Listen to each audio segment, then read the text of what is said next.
Assalamualaikum warahmatullahi wabarakatuh. Alhamdulillahirabbil alamin. Allahumma shalli wa sallim ala sayyidina Muhammadin wa ala alihi wa ashabihi ajmin, amma ba'd. Kita lanjutkan pembacaan karya Buya Hamka yang berjudul Tasawuf Modern. Bismillahirrahmanirrahim. Qala al-muallif rahimahullahu taala wa nafa'ana bihi wa bi'ulumihi fid dharain amin. Bismillahirrahmanirrahim. Perlunya harta benda. Orang yang fakir lagi miskin yang bermaksud hendak mencapai suatu tujuan adalah laksana seorang serdadu yang pergi ke medan perang atau laksana pemburu hutan lebat. Tetapi keduanya tidak membawa senjata. Tentu saja pekerjaan itu berhenti di tengah jalan, walaupun musuh tampak atau binatang buruan itu melintas di mukanya. Pesan pertama ini memberikan gambaran salah satu pentingnya atau perlunya kita memiliki harta benda. Yaitu ini perumpamaan Buya Hamka. Ibaratkan orang fakir dan juga miskin yang bermaksud hendak mencapai suatu tujuan adalah laksana seorang serdadu yang pergi ke medan perang atau laksana pemburu hutan lebat, tetapi keduanya tidak membawa senjata. Maka kalau ingin bersedekah katakanlah dengan menggunakan harta benda, tentu bukan jalur bagi orang fakir dan miskin. Ada cara lain ya. Misalnya kalau dalam keterangan-keterangan yang lain itu disebutkan ya, wa naf'ulil muslimina itu bisa bil maqal dengan ucapan, bil jahi dengan kedudukan, dengan kekuasaan, bisa juga dengan bil mali dengan harta, kemudian juga bisa yang terakhir bil badani. Kalau nggak mampu dengan berbuat baik dengan harta, maka bisa dengan tenaga kita. Gotong royong ya kita paling sregep segala macamnya. Oleh karena itu Rasulullah Shallallahu Alaihi Wasallam bersabda kepada Amr bin As seketika beliau mulai memeluk agama Islam. Kalau ini temanya tentang perlunya harta benda, maka yang ditekankan adalah keutamaan harta benda. Ni'mal malus salihu lil abdis salihi. Sebaik-baik harta yang baik untuk hamba Allah yang baik. Ya, sebaik harta yang baik itu untuk hamba Allah yang baik. Karena kalau harta itu diberikan kepada orang yang baik, tentu harta itu menjadi ladang baginya untuk melakukan kebaikan, sedekah, dan segala macamnya, berbagi ya. Lagi di tengah pandemi COVID ini memang kita dituntut untuk ringan tangan, mengulurkan tangan, perbanyak membagi, khususnya yang yang memiliki harta benda ya. Di lain waktu Rasulullah SAW bersabda pula, yang sebaik-baik pertolongan atas takwa kepada Allah ialah harta benda.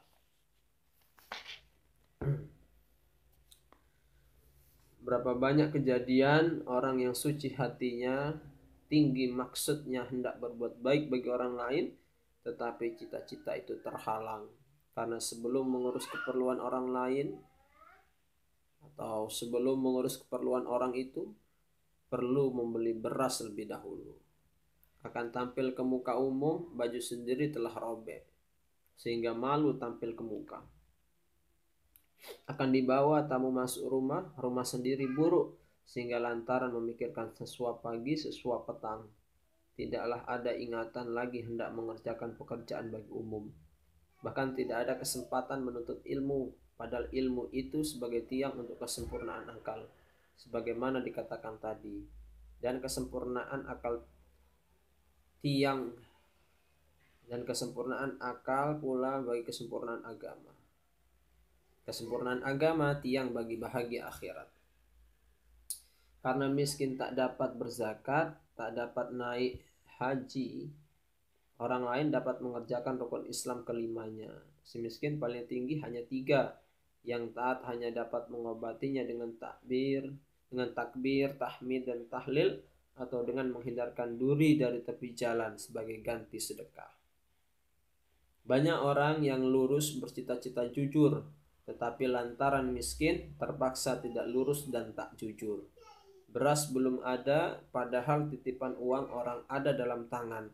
Anak menangis meminta nasi. Terpaksa dibelanjakan saja titipan uang orang itu. Untuk bahagia, orang perlu mempunyai anak yang soleh dan istri yang soleh pula. Nabi Muhammad SAW bersabda, sebaik-baik penolong dalam menegakkan agama ialah istri yang soleh. Keberhasilan kita juga kita tidak pernah lepas dari siapa yang ada di sekitar kita. Maka kebahagiaan kita ya bahagia bersama. Dan Nabi berkata pula atau bersabda, terputus hubungan orang yang mati dengan dunia ini kecuali sebab 3 perkara. Satu diantaranya ialah anak yang soleh. Ini yang hadis mengenai 3 amal jariah.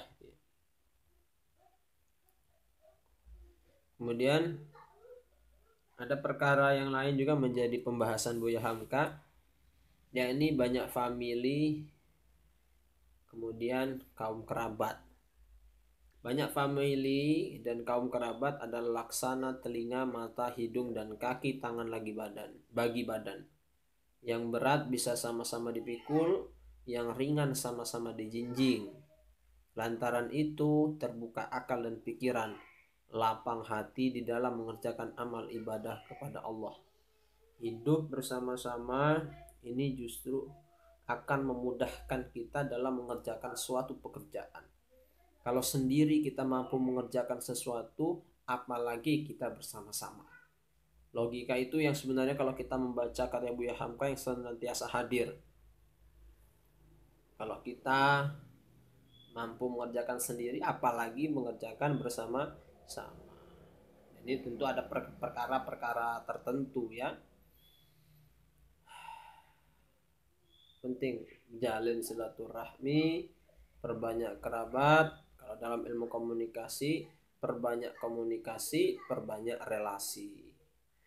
Dan itu semua akan mempermudah rezeki. Selanjutnya, ada juga kepentingan terpandang mulia dalam masyarakat. Ya, ini jangan sampai kita terpedaya. Maksudnya seperti apa? Kita tak boleh takabur dan mencari nama, akan tetapi kita tidak terlarang berusaha mencari kehormatan dengan memperbaiki budi sendiri. Gila hormat tidak boleh, akan tetapi menjadi orang yang terhormat haruslah jadi tujuan hidup. Ya. Gila hormat itu senantiasa dalam keadaan apapun ingin mendapatkan penghormatan. Tapi kalau ingin menjadi orang yang terhormat, maka tentu harus memperbaiki budi pekerti. Nah, budi pekerti inilah yang sementara jadi penilaian tentang seseorang. Lantaran jasa yang baik dan budi yang tinggi, kita harus mendapatkan kehormatan dari sesama hidup kita. Kehormatan dan pandangan orang kepada kita dapatlah menimbulkan kegiatan hati berusaha membuat yang lebih indah dan bagus. Akan tetapi saat mulai kita melangkah akan timbul hasad orang melihat kita terhormat. Maka timbullah yang sangat sayang dan sangat benci. Orang yang benci itu makanya benci lantaran diakuinya lebih dahulu kemuliaan dan kehormatan kita. Kebenciannya bukan karena kita tidak patut dihormati. Kebenciannya ialah hendak memungkiri kehormatan kita. Jadi tidak dipungkiri bahwa ada orang yang dihormati, tapi ada pula orang yang tak senang melihat orang itu dihormati. Senangnya dia melihat tatkala dirinya saja yang dihormati. Sementara tatkala ada orang yang dihormati, timbul benih dalam dirinya. Ya. Sudah hasad segala macam.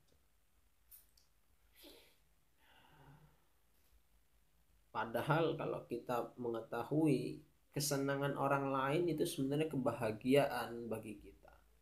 Bayangkan kalau misalnya saudara-saudari kita itu dalam keadaan tidak baik, toh ternyata mereka juga minta tolong kepada kita dan kita harus membantunya.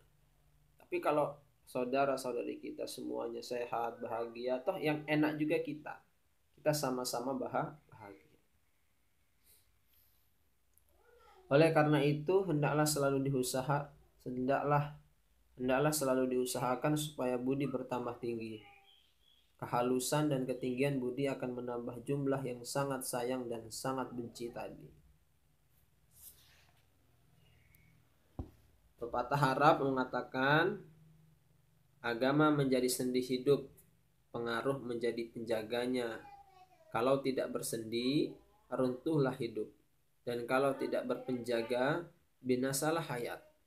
Karena orang yang terhormat itu, kehormatannya itulah yang melarangnya berbuat jahat.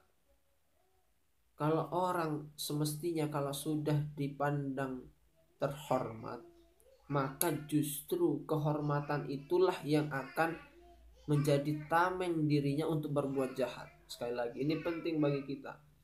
Kalau orang sudah dipandang terhormat, maka kehormatan itulah yang semestinya menjadi tameng dirinya untuk tidak berbuat jahat. Atau jangan sampai dia terjerumus pada perbuatan jahat karena terhormatnya itu. Lantaran menjaga kehormatan dan lantaran menjaga serangan yang bertubi-tubi, timbullah perjuangan yang sengit mempertahankan kehormatan sambil menjaga budi pekerti. Nampaknya perjuangan itu sulit dan hebat, tetapi kalau kita hentikan lantaran hebatnya, di sana baru kita menyesal atas pemberhentian itu. Maka bahagia itu terasa dalam perjuangannya tadi. Bagaimana perjuangan kita mempertahankan kehormatan dengan tidak berbuat jahat. Ingat Buya Hamka sebelumnya telah menyebutkan yang tidak boleh itu gila hormat. Tetapi kalau pribadi kita ingin menjadi orang yang terhormat, artinya orang yang memiliki budi pekerti yang baik, maka itu diperkenankan. Merasa pintar itu boleh, tetapi kalau merasa paling pintar itu tidak diperkenankan. Selanjutnya, pembahasan tentang kepentingan keturunan. Banyak orang yang membantah pentingnya keturunan itu. Cukup dengan kemuliaan budi saja menjadi bahagia, katanya. Sebab harga manusia itu ialah menurut budi dan usahanya. Itu betul. Tetapi perkataan yang demikian ialah pertahanan penghabisan.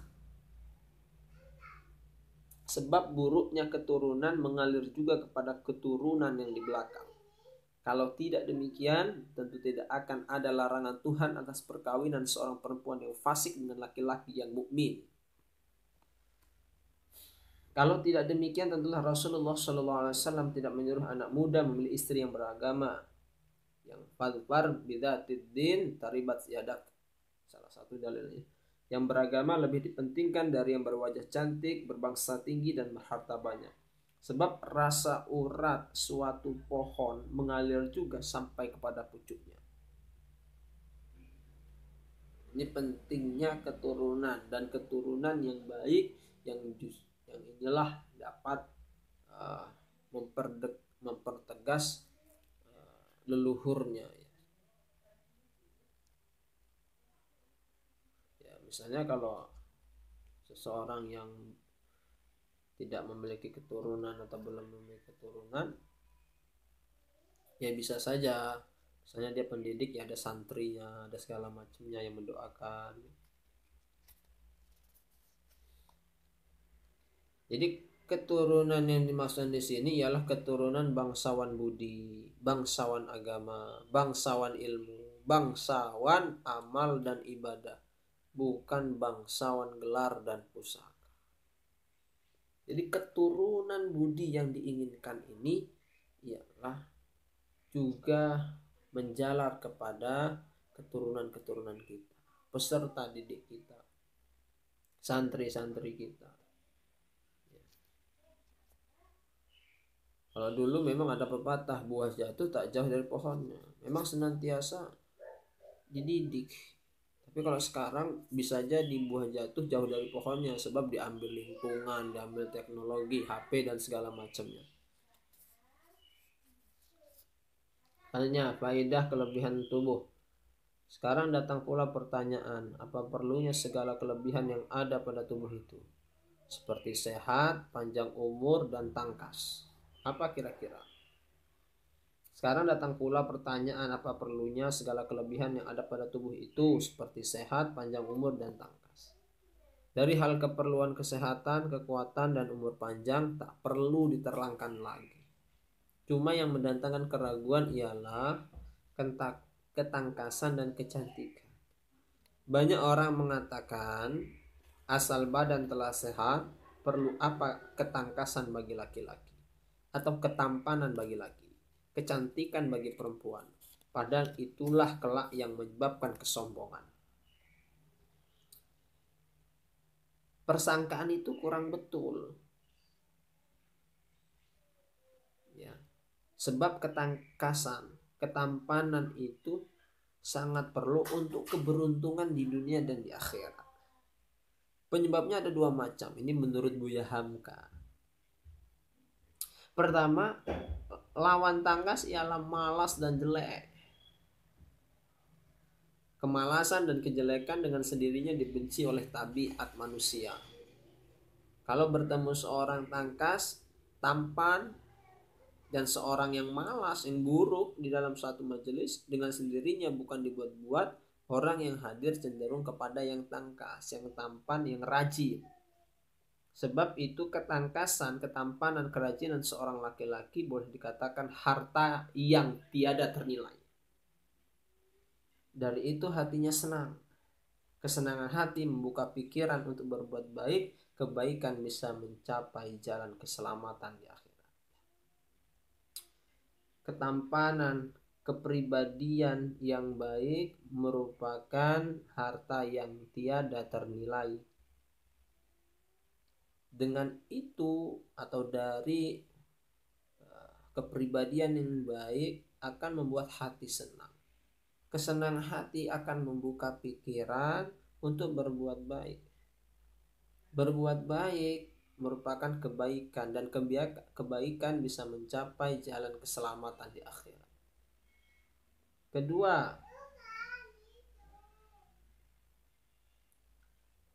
kebanyakan ketangkasan, ketampanan, kerajinan menunjukkan keutamaan yang ada pada batin. Karena bila batin telah bercahaya, gemilanglah cahaya itu sampai kepada badan lahir, terpancar sinarnya, kebersihan hati. Sebab ada istilah, ada orang yang terbuka mata kepala tapi tertutup mata hati. Tapi sebaliknya, ada yang tertutup mata kepala tapi terbuka mata hati, gemilang cahayanya. Dia tidak mampu melihat cahaya, tapi hatinya memancarkan cahaya. Tidaklah dapat hati yang kotor membayangkan kejernihan muka, dan tidak pula hati yang baik membayangkan keruh kepada wajah. Bahkan antara batin dengan lahir itu senantiasa seia sekata. Itulah sebabnya ahli ilmu firasat sangat memperhatikan raut muka dan bentuk badan. Dari melihat itu dapatlah menentukan akhlak yang tersembunyi. Muka dan wajah sebagai kaca dari batin, berbekas pada mata dan muka jika sedang marah atau sedang berniat jahat. Pepatah mengatakan, nan lahir pedoman nan batin. Apa yang terpancar dalam wajah itu merupakan pancaran dari hati. Kalau hatinya bersih, pasti pancaran wajahnya juga bersih. Maka pada suatu hari Baginda Al-Ma'mun memeriksa bala tentara yang akan dikirim ke medan perang. Tiba-tiba bertemulah dalam tentara itu seorang yang buruk badannya lagi gugup suaranya. Al-Ma'mun menyuruh supaya nama orang itu dihapus dari daftar tentara. Seraya berkata, Roh itu apabila telah bercahaya-cahaya, memancarlah di lidah perkataan yang fasih. Orang ini tidak ada padanya kesucian wajah, lantaran batinnya kotor. Nabi SAW pernah juga menyampaikan, kalau hendak mengirim utusan, kirimlah yang tangkas rupanya, tampan rupanya, dan bagus nama. Para fuqaha ada juga yang berkata, apabila bersamaan derajat orang-orang yang sembahyang, maka yang akan dipilih menjadi imam ialah yang lebih tampan rupanya. Masyhur ini waktu kita ngaji-ngaji fikih juga dibahas. Ilmunya sama, segala macam kepilihannya sama. Maka kalau dalam hal ini sama, apa ini? Ini ketampanan. Allah Subhanahu wa taala juga berfirman tentang Talut, seorang raja yang terpilih memimpin Bani Israel. Ia dipilih lantaran ada padanya kelebihan batin, yaitu ilmu, dan kelebihan tubuh, fil jismi, sehat dan tangkas, dan Allah tambahkan padanya keluasan pada ilmu dan tubuh. Sedangkan yang dimaksud dengan kecantikan atau dengan jamal atau jamilah perempuan ya, ialah tinggi semampai, tegap badan, seukuran seluruh tubuh, bulat muka sehingga hati tertarik dengan dia. Telah perlunya mengajar badan atletis yang di zaman Rasulullah sangat diperkuat sekali.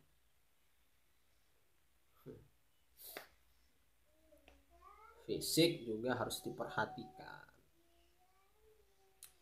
Selanjutnya keterangan tentang taufik. Sekarang timbul pula pertanyaan, apakah perlunya petunjuk, kemudian rusyd, pimpinan, yakni tasdid, yakni ditutup jalan yang akan tersasar kepada yang lain-lain, dan takjid, yakni sokongan Allah untuk mencapai bahagia.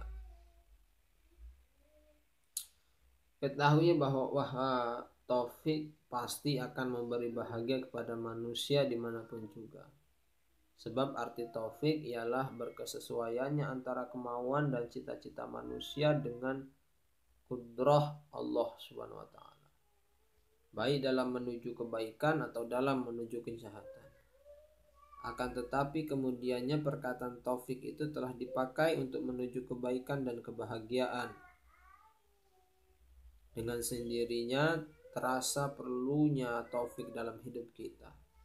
Kalau tidak lantaran taufik, maka segala rancangan dan angan-angan yang kita sangka akan sampai dan selamat, akhirnya akan membawa kecewa.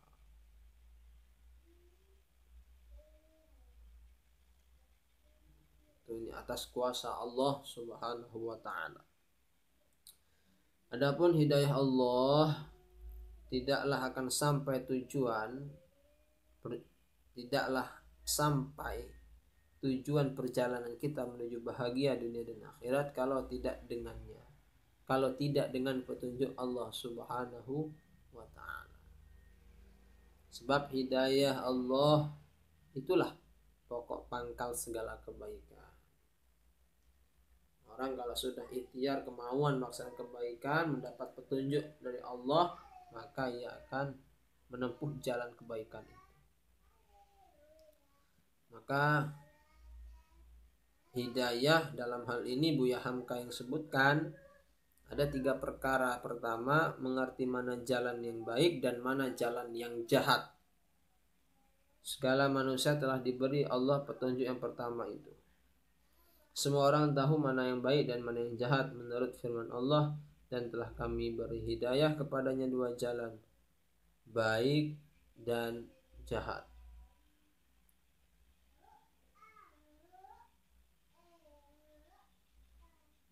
Ada yang takwa, fujur, ada yang terseok-seok.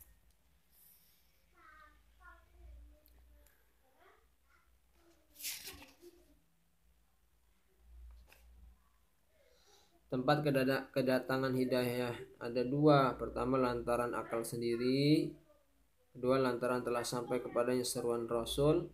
Sebab itulah Allah Subhanahu wa taala berfirman tentang kaum Tsamud, adapun kaum Tsamud itu telah kami beri hidayah kepada mereka, tetapi mereka lebih suka tetap dalam buta dan menurutkan hidayah itu.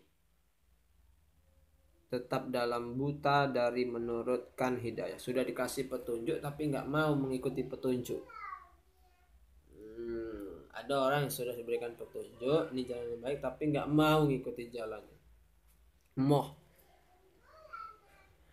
Yang kedua, kemajuan yang ditempuh seorang hamba Allah lantaran pertambahan ilmu dan pengalamannya.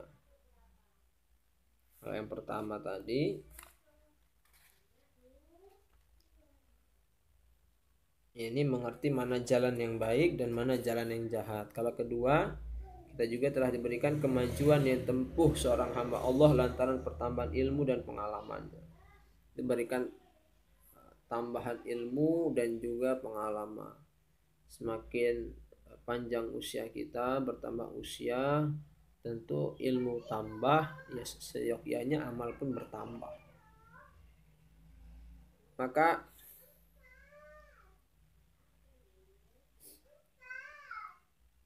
itulah yang dimaksud Allah. Orang-orang yang menuntut hidayah itu akan kami tambah baginya hidayah dan kami beri mereka ketakwaan. Quran surat Muhammad ayat 17. Yang ketiga, bentuk hidayah lainnya ialah cahaya yang gemilang di dalam alam nabi-nabi dan waliullah. Maka dengan petunjuk demikian mereka dapat memperoleh petunjuk yang lebih tinggi dari yang dapat dicapai dengan akal biasa. Derajat ini lebih tinggi, di luar dari yang dapat dicapai dengan ilmu dan memaksa otak. Itulah yang bernama wahyu bagi nabi dan ilham bagi orang yang mendapat wilayah. Itu juga yang diberi Allah nama hayat, hidup. Menurut firman Allah, dan apakah orang yang telah mati kami hidupkan dia, dan kami beri dia nur yang berjalan dia dengan nur itu di antara manusia.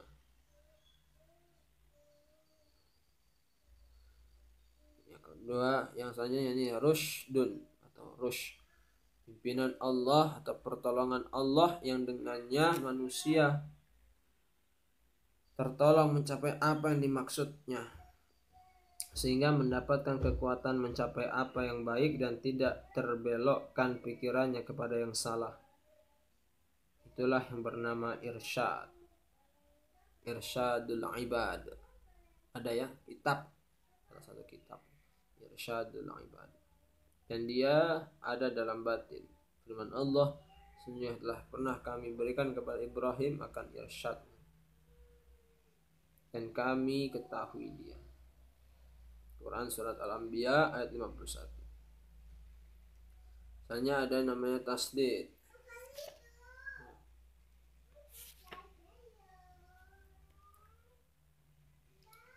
Teguh kemauan dalam gerak-gerik mencapai tujuan supaya dapat disergap dalam waktu yang cepat. Perbedaan di antara rusydun dengan tasdid ialah rushd pimpinan perlu kepada peringatan dan pengetahuan, dan tasdid keteguhan perlu dengan pertolongan gerak badan.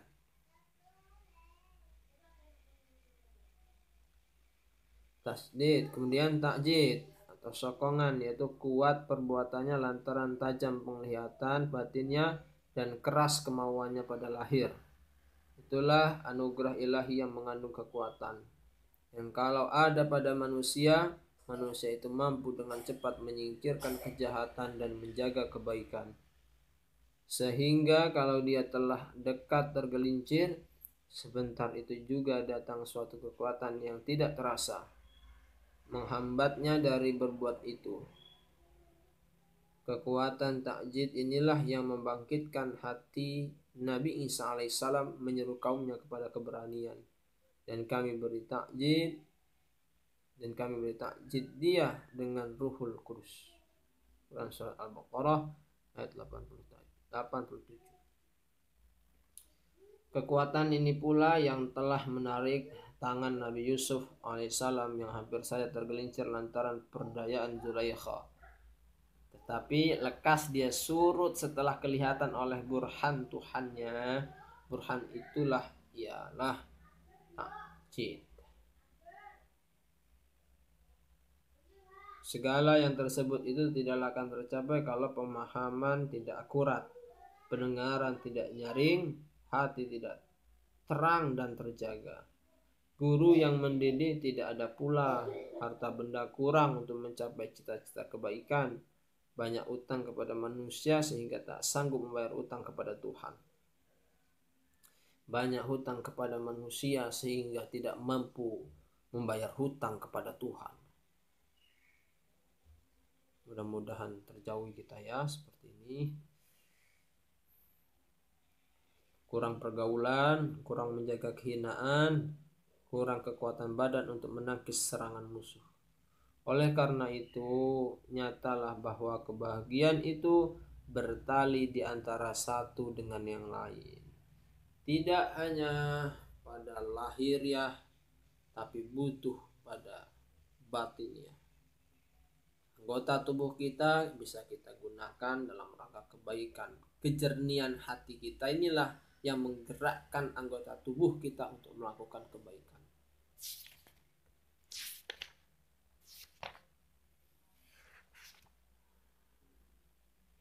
Selanjutnya, yang terakhir pada bagian pertama, sebab-sebab kebahagiaan. Kalau manusia tahu sebab-sebab yang membawanya jatuh ke dalam jurang kesesatan serta dijauhinya sebab-sebab kejatuhan itu, tentu dia tidak akan terjatuh. Kalau orang arif atas sebab-sebab kemalangan dan kerugian serta menyingkirkan jalan yang membawa rugi dan malang itu, tentu orang tidak akan rugi dan tidak akan malang dengan sengaja. Sekali lagi, kalau manusia tahu sebab-sebab yang membawanya jatuh ke dalam jurang kesesatan serta dijauhinya sebab-sebab kejatuhan itu, tentu dia tidak akan terjatuh. Kalau orang arif atas sebab-sebab kemalangan dan kerugian, orang tahu tentang sebab-sebab kemalangan dan kerugian serta mengerti menyingkirkan jalan yang membawa rugi dan malang, maka tentu orang tidak akan rugi dan tidak akan malang dengan sengaja. Coba perhatikan pengaruh mulut manis dan muka jernih untuk menaklukkan hati anak Adam. Akan tetapi orang yang besar mulut lagi sombong, mula-mula dihormati orang. Tetapi beberapa saat orang lihat sikapnya, orang tahu siapa dia. Dan kehormatan yang akan diberikan kepadanya dicabut orang kembali. Kalau si tukang omong itu insaf akan kesalahannya, tentu diubahnya sikapnya dan dia dapat merebut kedudukannya kembali dalam masyarakat yang hendak menyisihkan itu. Sebelumnya Buya Hamka telah menyampaikan dalam pembahasan sebelumnya ya. Ini istilahnya nan lahir pedoman nan batin. Sebenarnya lahiriah kita ini tidak bisa dipungkiri. Kalau orang berpura-pura melakukan kebaikan, itu pasti ada batasnya. Lama-lama akan kelihatan keburukan. Tapi kalau secara batiniahnya memang mengantarkan untuk kebaikan, maka seseorang itu secara sadar untuk melaksanakan kebaikan.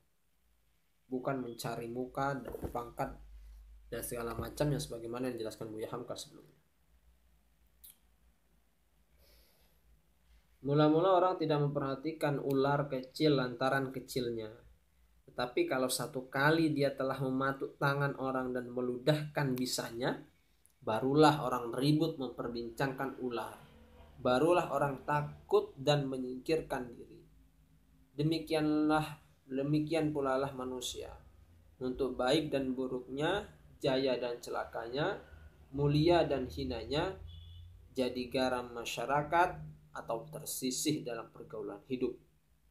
Dalam peredaran dan perputaran roda itulah mereka menempuh nasib malang atau mujur.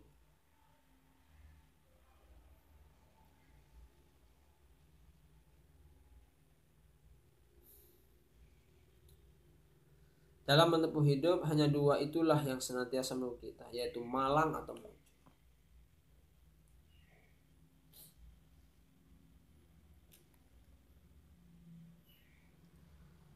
Semua orang ingin mujur dan takut mendapat kemalangan. Oleh karena itu, dengan segenap kekuatan dia berusaha menyingkirkan kemalangan dan mengejar kemujuran. Hendak terhindar sama sekali dari cacat, tentu tidak bisa. Ingin tidak sama sekali melakukan kesalahan, tentu tidak bisa. Al-insanu mahallul khata'. Nah, manusia tempatlah salah. Tetapi menggosok dan menghiasi diri, mencukupkan bekal adalah kewajiban kita semua. Kita pasti ada salah, tapi kita harus senantiasa berupaya untuk memperbaiki diri, terus memperbaiki. Sebab kemanusiaan yang ada pada diri kita itu berlian adanya. Sebab kemanusiaan yang ada pada diri kita ini berlian adanya. Siapa pandai menggosok akan bercahayalah dirinya, dan kalau tidak digosok tidaklah timbul cahayanya. Hilanglah kilatnya, dibungkus oleh kulit yang tebal, kadang-kadang rusak binasa dan hilang tidak tentu di mana tercecer. Dalam diri kita sebenarnya ada berlian, tetapi banyak di antara kita yang tidak mengetahui akan keberadaan berlian tersebut. Berlian inilah yang harus senantiasa kita gosok. Kita latih sehingga timbul cahayanya. Apakah Tuhan kira jika terjadi peperangan antara suatu bangsa dengan bangsa yang lain, terjadi pembunuhan dan pertempuran negeri, atau pertempuran yang ngeri, lempar melemparkan bom, runtuh meruntuhkan, hancur menghancurkan negeri, patah mematahkan jembatan penghubung, apakah Tuhan kira bahwa peperangan itu hanya semata-mata keinginan hendak menghilangkan keamanan dunia? Bukan. Bukan peperangan yang jadi tujuan dari peperangan. Bukan kerusakan yang jadi cita-cita. Bahkan semua orang yang berperang tahu bahwa perbuatannya ngeri, kejam. Akan tetapi karena ada di balik itu yang mereka tuju, lupalah mereka kerusakan itu. Yang mereka tuju ialah akibat sesudah perang, menang atau kalah, mujur atau malang. Jika menang bendera naik, jika kalah bangsa pun hina. Demikianlah adanya hidup ini. Hidup adalah peperangan yang hebat, lagi kejam dan sakit, di antara sepihak bala tentara yang bernama diri dengan sepihak lagi bala tentara yang bernama nasib.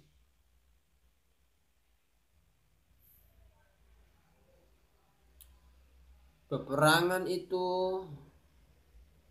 perangan antara diri dan nasib belum pernah berhenti,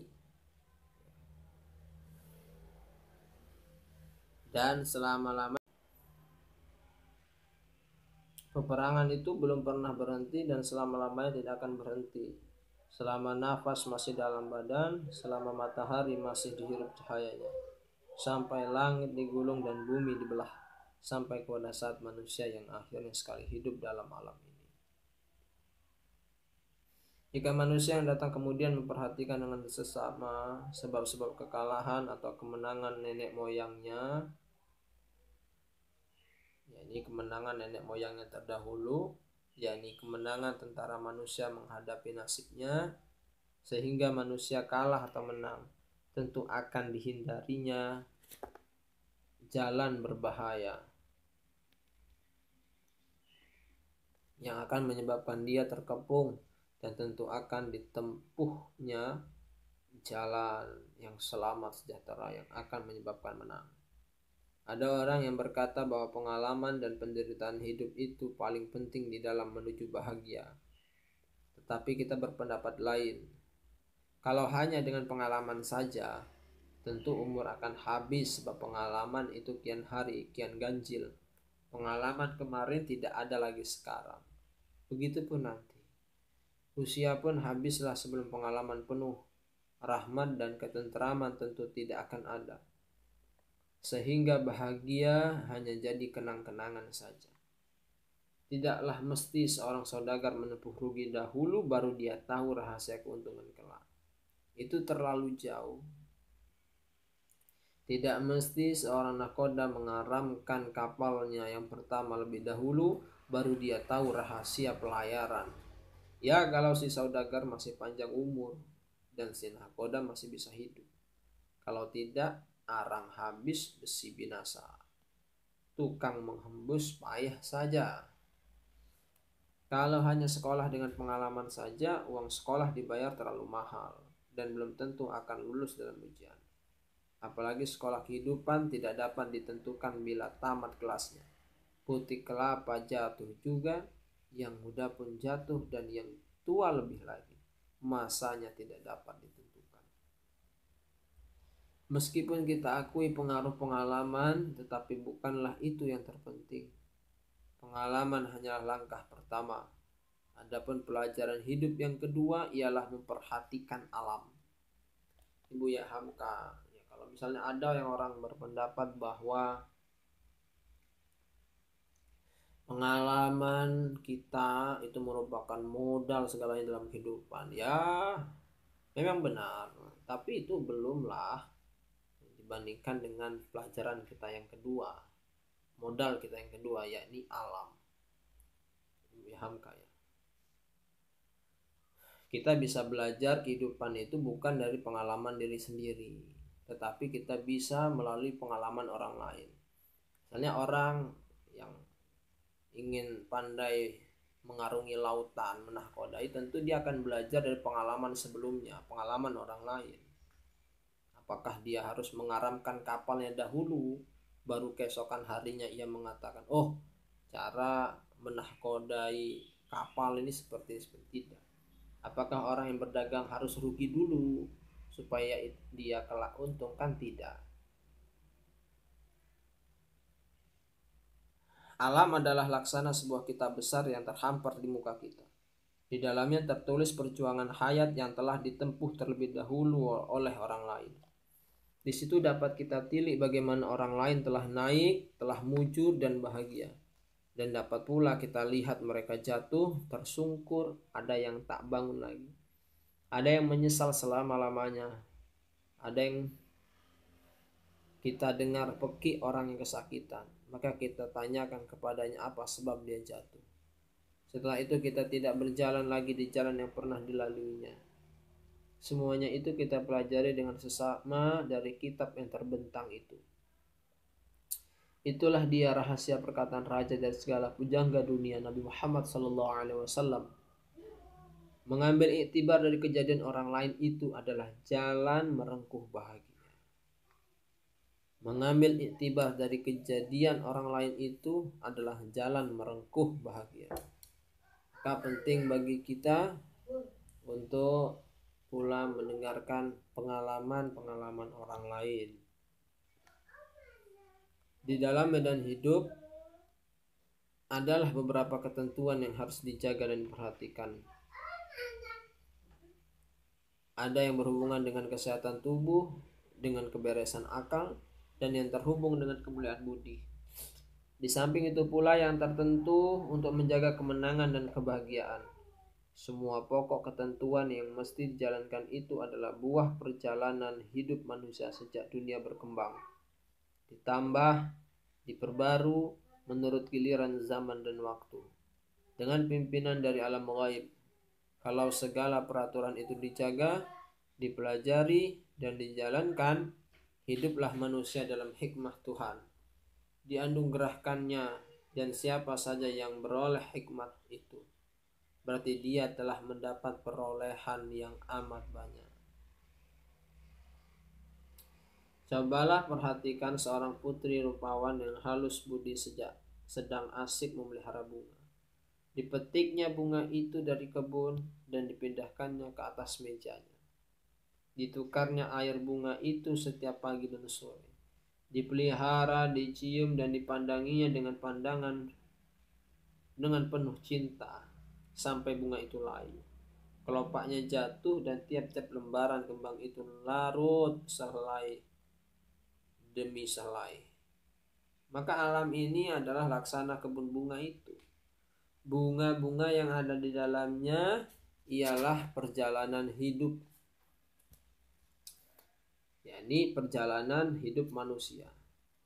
Kita cium setiap hari untuk menjadi keuntungan diri. Yang busuk kita jauhi, durinya kita awasi, baunya dicium juga. Dari sebab memetik bunga dan menghindarkan durinya itu, kita merasakan lezat cita tentram.